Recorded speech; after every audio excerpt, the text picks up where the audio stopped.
Good evening, boys and girls. Mr. S with your Chapter 18 review on social psychology. The last one. We're almost done. Exam coming up soon. We're almost done. So let's get through this. 39 questions, no fuss, no muss, multiple choice, no free response, straight terms. So things like attribution theory, foot in the door phenomenon, cognitive dissonance theory. Remember, this chapter began with a lot of theories, phenomenons, and this sort of just ties everything together that we've looked at all year. We looked at the idea of attitudes. We looked at Ash and the idea of conformity. We talked about different influences. For example, normative social influence. We talked about informational influence. So please know the difference. We looked at the idea of Milgram and obedience. And look at the idea how teachers were more obedient than people thought. And one of the biggest things that Milgram took away from his experiment was that ordinary people, non-aggressive, regular, ordinary people could give the triple X shock and kill people. So we talked about social facilitation, how things, when we feel easier with the task, we like people to watch us do it, it facilitates us to do that. Think of the same idea with facilitated communication. We talked about social loafing. We talked about de-individuation, the idea of loss of awareness, mob mentality. When we looked at groups, things like group polarization, culture, norms. Based on norms and cultures, we can look at things as personal space. Personal space is different from culture to culture, how close we like people to us, the idea of proximity, that kind of thing. The roles that we play, gender roles, we talked about that. Then we talked about prejudice. And this is where we're talking about some of the social issues like prejudice, altruism, attitudes, relationships. And look at some of the ideas. We've talked about prejudice, some of the studies that when we talk about prejudice towards women, when we looked at prejudice towards blacks and other minority groups, it has decreased. But I think we are still far, far away from acceptance. But things are getting better. We talked about the idea of in-group bias.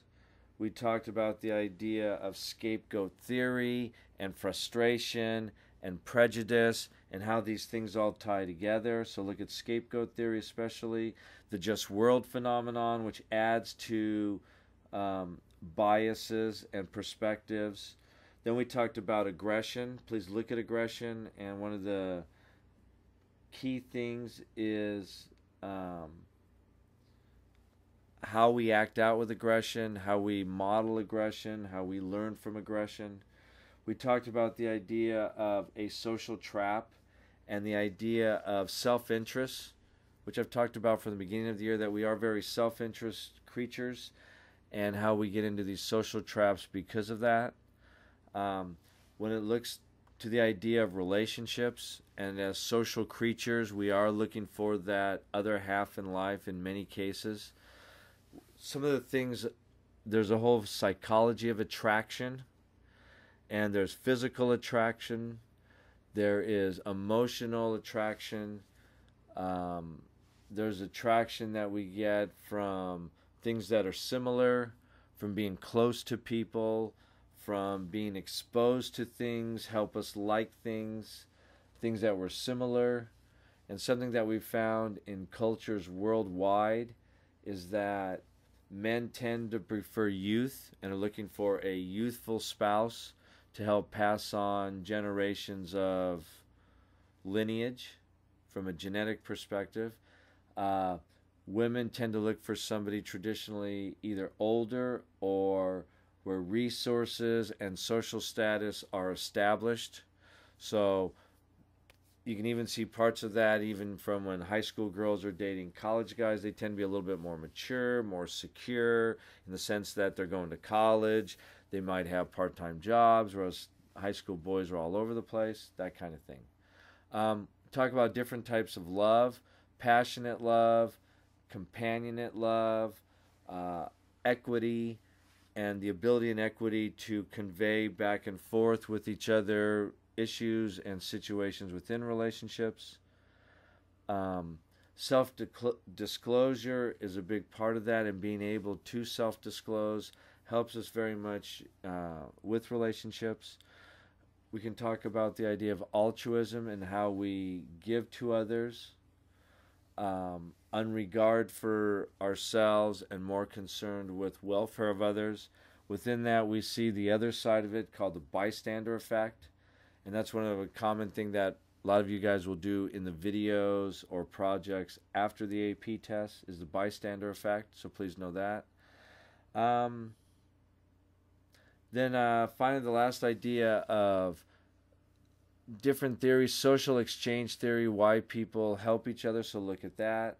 The idea of peacemaking and subordinate goals, when we work towards the group of the whole and for what's better for everyone, we tend to create peace that way and things seem to go better. And then finally, the idea of grit, GRIT, graduated and reciprocated initiatives, intention reduction. And it's a strategy. And if you look at that, please know that.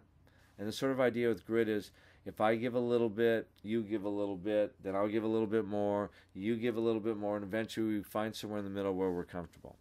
Other than that, that is it.